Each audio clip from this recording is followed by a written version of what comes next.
내가 병원을 떠나기로 했습니다. 여러분, 지금 이 말을 듣고 깜짝 놀라셨죠?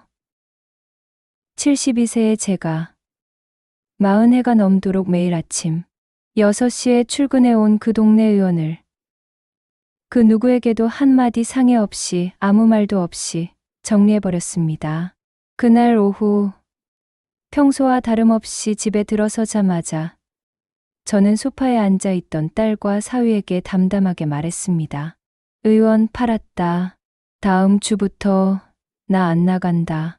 순간 집안 공기가 얼어붙었습니다. 어머니, 무슨 말씀이세요? 갑자기 병원을 왜 닫아요? 저희 생활은 어떻게 하라고요? 대출은 누가 갚고요? 딸과 사위가 동시에 소리쳤습니다. 목소리에는 놀라움보다는 당황함이, 걱정보다는 불안함이 가득했습니다. 제 건강을 걱정하는 말은 한마디도 없었습니다. 그때 저는 지난 72년 생애 중 가장 차분한 목소리로 대답했습니다.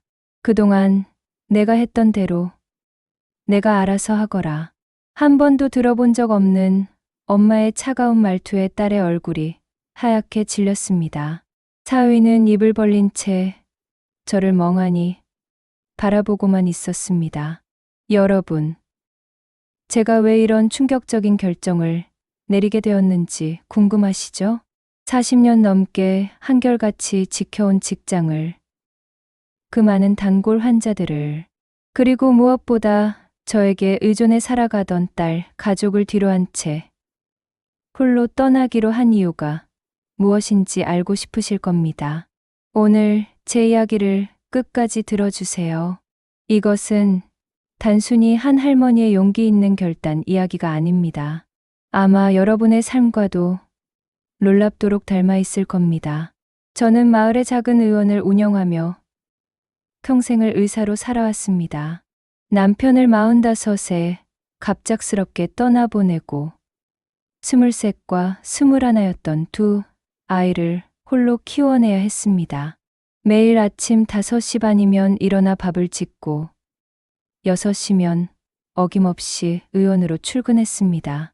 하루 종일 환자들을 진료하고 처방전을 쓰고 동네 어르신들의 온갖 시름까지 들어주며 밤 9시가 되어서야 집으로 돌아왔습니다. 발이 부어 신발이 꽉 끼고 허리는 끊어질 듯 아팠지만 쉴 틈은 없었습니다. 집에 들어서면 진짜 일이 시작되었거든요. 엄마, 왔네. 저녁 뭐 해요? 애들이 배고파해요. 결혼한 딸이 두 아이와 함께 제 집에서 살게 된 지 벌써 5년째였습니다. 사위도 함께였죠.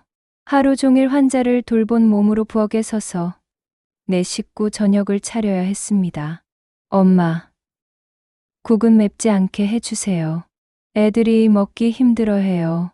어머니, 세탁은 따로 해주세요.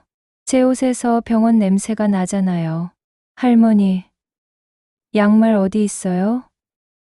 찾아주세요. 하루에도 수십 번씩 들려오는 요구들이었습니다. 밤 11시가 되어서야 모든 설거지를 끝내고 빨래를 널 수 있었습니다. 그러고도 다음 날 아침을 위해 반찬을 미리 준비해야 했습니다. 어느 날 저녁 화장실 거울 앞에 선 제 모습을 보며 문득 이런 생각이 들었습니다. 나는 이 집에서 정말 가족일까? 아니면 단순한 일손일까? 거울 속 제 얼굴은 피곤에 절어 있었습니다. 언제부터인가 제 의견을 묻는 사람은 아무도 없었습니다. 그저 엄마 이것 좀, 어머니 저것 좀만 반복될 뿐이었습니다. 시청자 여러분, 혹시 이런 경험 있으신가요? 당신이 베푸는 모든 도움이 어느새 당연한 것이 되어버리고 고마워하는 사람은 아무도 없을 때, 그때 느끼는 그 깊은 서운함과 허탈감을 아시는지요? 제가 아프면 걱정하는 게 아니라 그럼 저녁은 누가 해요? 라고 묻는 가족들 속에서 저는 점점 투명인간이 되어가고 있었습니다. 그해 겨울이었습니다. 독감이 유행하면서 의원에는 환자들이 줄을 이었고 저 역시 하루에 15시간씩 일해야 했습니다. 그러다 결국 저도 독감에 걸리고 말았습니다. 어느 날 오후 갑자기 온몸에 오한이 돌더니 39도가 넘는 고열이 났습니다.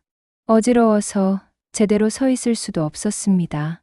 의원 간호사에게 겨우 오늘 일찍 문 닫자고 말하고는 비틀거리며 집으로 돌아왔습니다.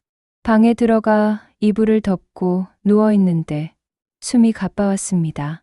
열이 너무 높아 온몸이 불덩어리 같았습니다. 그때 딸이 방문을 벌컥 열고 들어왔습니다. 엄마, 아픈 건 알겠는데 저녁은 어떻게 해요? 애들이 학교에서 돌아오는데 굶기면 안 되잖아요. 냉장고에 뭐가 있나 봤는데 딱히 해 먹을 게 없던데요. 순간 제 귀를 의심했습니다. 39도 고열로 쓰러진 엄마를 보고 가장 먼저 나온 말이 저녁 걱정이었습니다. 괜찮으세요? 병원 가보세요. 같은 말은 한마디도 없었습니다. 제 건강보다 저녁상이 먼저였던 겁니다. 엄마가 아픈데 겨우 이 말을 하자 딸이 한숨을 쉬며 말했습니다. 그래도 애들은 먹어야 하잖아요. 라면이라도 끓여 놓으세요. 그날 밤 40도에 가까운 열 때문에 잠을 이루지 못했습니다. 새벽에 응급실에 가서야 겨우 해열제를 맞았습니다. 몸이 조금 나아진 며칠 뒤 예전부터 아프던 허리를 정밀 검사받으러 대학병원에 갔습니다. 같은 의과대학 동기인 정형외과 교수가 엑스레이와 MRI 결과를 보며 심각한 표정을 지었습니다. 은자야, 허리 협착증이 생각보다 심각해. 이대로 두면 하반신 마비까지 올 수 있어. 수술이 꼭 필요해. 집에 돌아와 그 소식을 가족들에게 전했습니다. 수술을 받아야 한다고, 최소 한 달은 입원해야 한다고 말했습니다. 그때 사위의 첫 반응이 이거였습니다. 그럼 그동안 집안일은 누가 하죠? 어머니가 한 달씩이나 병원에 있으면 저희는 어떻게 해요? 아내의 어머니가 수술대에 올라가야 한다는 소식을 듣고도 걱정하는 건 집안일이었습니다. 그 순간 깨달았습니다. 제 존재가 이 가족에게는 단순히 노동력에 불과하다는 사실을. 아픈 것도, 늙어가는 것도, 심지어 수술을 받는 것도 그들에겐 불편함일 뿐이었습니다. 눈물이 나더군요. 평생을 바쳐 키운 딸도, 사위도, 그 누구도 진짜 저를 걱정해주는 사람은 없었습니다. 그날 밤 홀로 침대에 누워 생각했습니다. 내가 언제까지 이렇게 살아야 할까? 수술 날짜를 잡고 집에 돌아온 지 사흘째 되던 밤이었습니다. 허리 통증 때문에 잠이 오지 않아 화장실에 가려고 강문을 열었는데 거실에서 나는 딸과 사위의 목소리가 들렸습니다. 솔직히 어머니랑 같이 사니까 너무 답답해. 딸의 목소리였습니다. 저는 발걸음을 멈추고 곡도 모퉁이에 서서 귀를 기울였습니다. 맞아. 우리가 언제까지 이렇게 살아야 해? 애들도 크는데 할머니 눈치 보면서 살기 힘들잖아. 사위가 한숨을 쉬며 대답했습니다. 그런데 어머니 수술하고 나면 더 힘들어질 텐데 재활까지 하면 몇 달은 더 걸릴 거야. 그러니까 솔직히 요양원 같은 데 알아봐야 하지 않을까? 요즘 좋은 데도 많다던데. 순간 다리에서 힘이 빠져 벽에 기대야 했습니다. 귀에서 윙윙거리는 소리가 났습니다. 하지만 어머니가 동의할까? 평생 우리랑 살았는데 동의 안 해도 어쩔 수 없잖아. 우리도 우리 생활이 있는데 애들 교육비에 대출 이자에 어머니까지 모시고 살기에는 우리도 한계가 있어. 그래. 알아보자. 일단 어머니 수술 끝나고 회복되면 그때 말해보고. 그들의 대화는 계속 이어졌지만 더 이상 들을 수가 없었습니다. 가슴이 터질 것 같았습니다. 평생을 바쳐 키운 딸이 이제는 저를 짐으로 여기고 있었습니다. 그동안 제가 번 돈으로 그들의 생활비를 대고 집안일을 도맡아 하면서도 고마워하는 기색 하나 없더니 이제는 요양원에 보내려 하고 있었습니다. 발걸음을 최대한 죽이며 제 방으로 돌아왔습니다. 침대에 앉아 창문 밖을 바라보니 겨울바람이 나무 가지를 세차게 흔들고 있었습니다. 커튼이 바람에 날리며 차가운 공기가 강 안으로 스며들었습니다. 그때 마음속 깊은 곳에서 어떤 목소리가 들렸습니다. 내가 밀려나기 전에 스스로 걸어 나가야겠다. 그동안 가족을 위해, 딸을 위해, 손주들을 위해 살아왔습니다. 제 감정도, 제 꿈도, 제 피로도 모두 참아가며 살았습니다. 하지만 결국 저는 그들에게 부담이었고, 이제는 치워버려야 할 짐이 되어버렸습니다. 새벽 4시까지 잠이 오지 않았습니다. 눈물도 더 이상 나오지 않았습니다. 다만 한 가지 확실해진 것이 있었습니다. 더 이상 이 집에서 이런 식으로는 살 수 없다는 것. 제가 먼저 떠나겠다는 것. 아침이 되자 저는 평소와 다름없이 일어나 아침을 차렸습니다. 딸과 사위는 아무 일 없었다는 듯 잘 잤어요 라며 인사를 건넸습니다. 하지만 저는 알고 있었습니다. 이것이 이 집에서 차리는 마지막 아침상 중 하나라는 것을. 그날 아침 평소처럼 의원에 출근했지만 모든 것이 달라 보였습니다. 진료실의 청진기, 책상 위에 처방전 용지, 벽에 걸린 의사 면허증까지 40년 넘게 제 삶의 전부였던 이 공간이 이제는 저를 자유롭게 해줄 열쇠처럼 느껴졌습니다. 점심시간에 환자들이 모두 돌아가고 나서 저는 책상 서랍 깊숙이 넣어두었던 낡은 수첩을 꺼냈습니다. 수십 년 동안 적어온 제 모든 것들이 그 안에 있었습니다. 의원 매출, 가족 생활비, 딸의 결혼 자금, 손주들 교육비까지.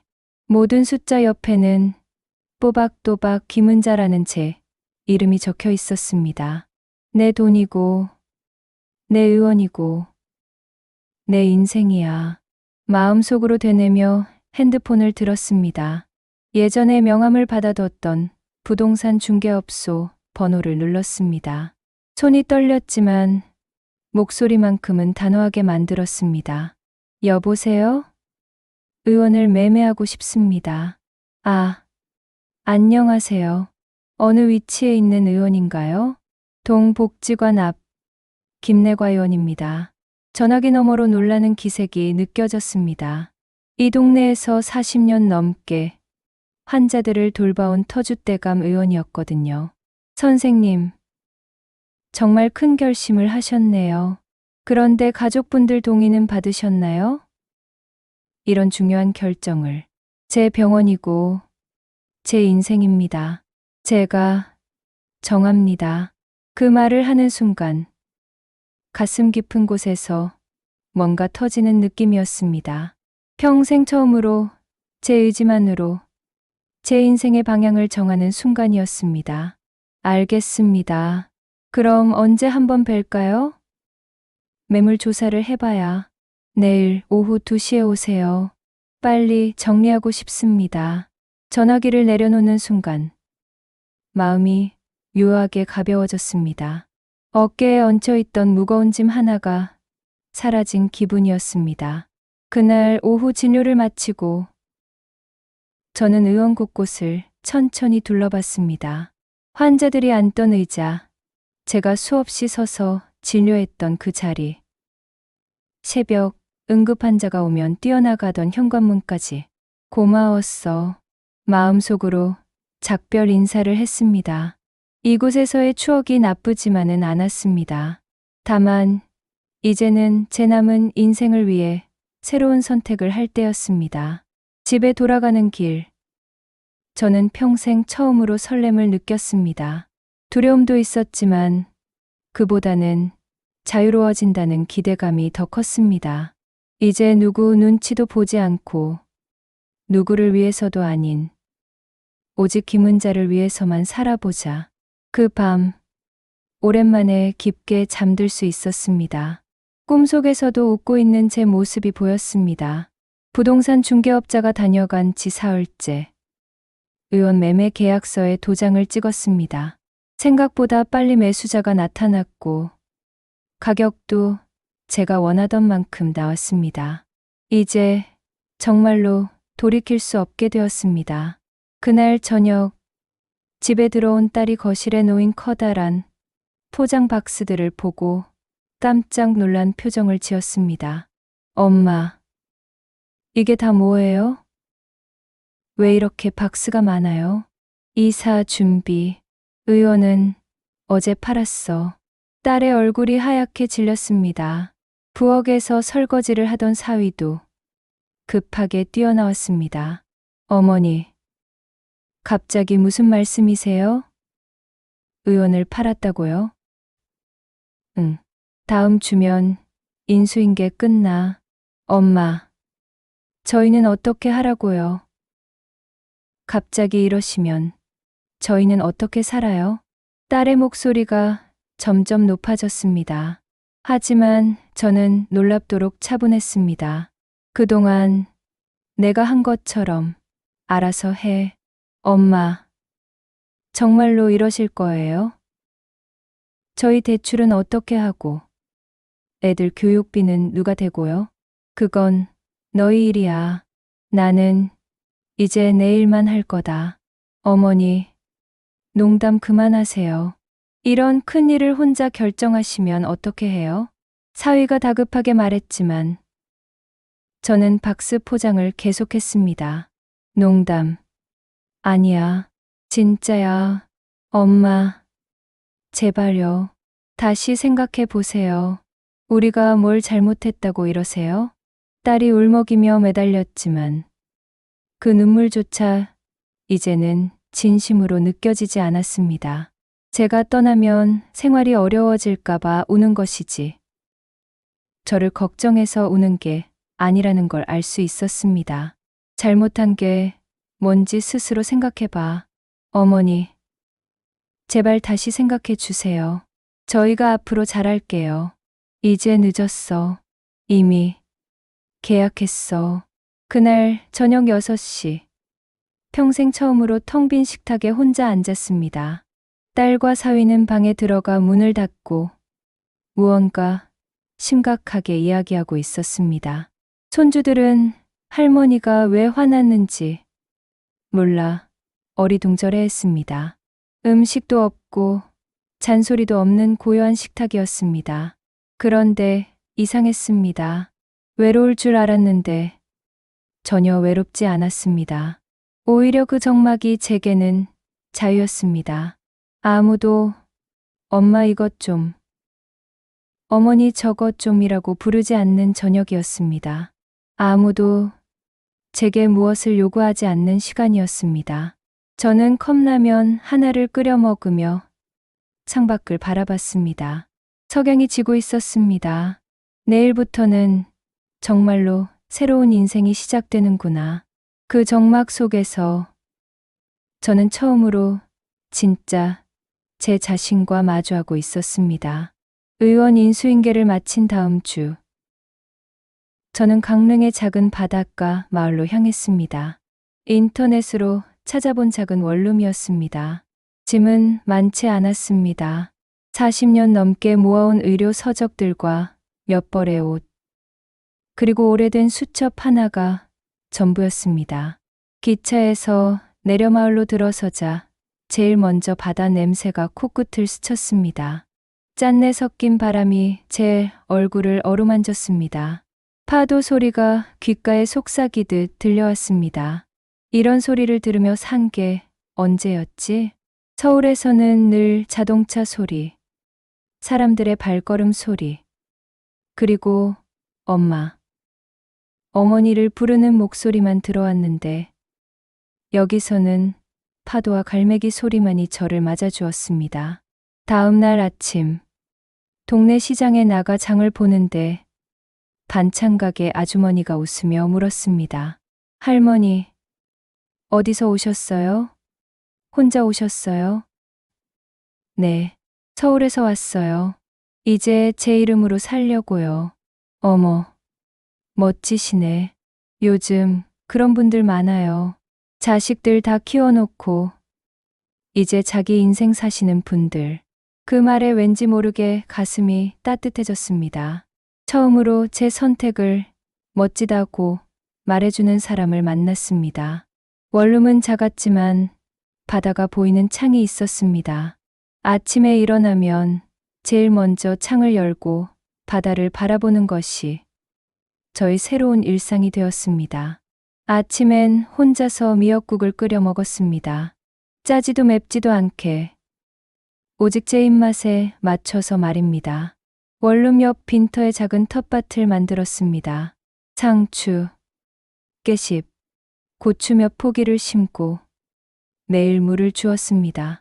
낮에는 라디오를 들으며 뜨개질을 하거나 책을 읽었습니다. 그동안 바쁘다는 핑계로 읽지 못했던 소설들을 하나씩 꺼내 읽었습니다.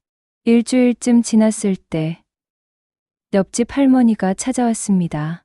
혼자 사시는데 심심하지 않으세요? 아니에요. 오히려 좋아요. 어머님, 참 멋지세요. 저도 혼자 살고 싶은데 용기가 안 나서요. 그 말이 눈물이 날 만큼 고마웠습니다. 평생 처음 들어보는 말이었습니다. 고생 많다. 힘들다는 말은 많이 들었지만 멋지다는 말은 처음이었습니다. 저녁이면 방파제에 나가 앉아 노을을 바라봤습니다. 하늘이 온통 주황빛으로 물들고 바다 위로 해가 천천히 지는 모습을 보며 하루를 마무리했습니다. 그 누구도 저를 부르지 않는 저녁이었습니다. 그 누구의 눈치도 보지 않아도 되는 시간이었습니다. 이게 내 시간이구나. 72년을 살아오며 처음으로 온전히 제 것인 시간을 갖게 되었습니다. 바다가 주는 평화로움 속에서 저는 천천히 치유되어 가고 있었습니다. 강릉에서의 한 달이 지나갈 무렵이었습니다. 그날도 평소처럼 텃밭에 물을 주고 있는데 익숙한 목소리가 들렸습니다. 엄마, 뒤돌아보니 딸이 서 있었습니다. 살이 많이 빠져 보였고 눈가에는 다크서클이 짙게 자리 잡고 있었습니다. 어떻게 여기까지? 동네 부동산에 물어봤어요. 엄마가 여기 계신다고 하더라고요. 딸을 집으로 데려와 따뜻한 차를 끓여 주었습니다. 딸은 차를 받아들고는 한참 동안 말을 하지 못했습니다. 엄마, 죄송해요. 드디어 나온 말이었습니다. 저희 정말 너무 힘들어요. 엄마 없으니까 집안일은 누가 하는지, 애들 돌보는 건 어떻게 하는지, 저희가 얼마나 엄마한테 기대고 있었는지 이제야 알겠어요. 딸의 눈에서 눈물이 흘러내렸습니다. 같이 살면 안 될까요? 이번엔 정말 달라질게요. 엄마 말씀 잘 듣고 집안일도 제가 할게요. 저는 조용히 차를 한 모금 마시고 창밖 바다를 바라봤습니다. 파도가 끊임없이 밀려왔다가 밀려가기를 반복하고 있었습니다. 미안하면 내 삶을 살 거라. 내 삶은 이제 내가 산다. 엄마, 내가 진짜 미안하다면 나한테 기대지 말고 내 힘으로 살아봐. 그게 진짜 효도야. 딸이 고개를 떨어뜨렸습니다. 엄마, 다시 생각 좀 해주세요. 저희가 정말 잘할게요. 아니, 제 대답은 단호했습니다. 하지만 가끔씩 놀러와. 단, 이번엔 나를 지시하러 오지 말고 안부를 묻기 위해서 와. 내가 뭘 해달라고 부탁하러 오지 말고 내가 어떻게 지내는지 이야기하러 와. 딸은 한참 동안 울었습니다. 그리고 마지못해 일어서며 말했습니다. 엄마가 행복하시면 저도 그게 좋아요.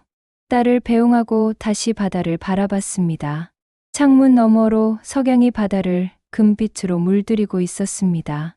그때 마음속으로 다짐했습니다.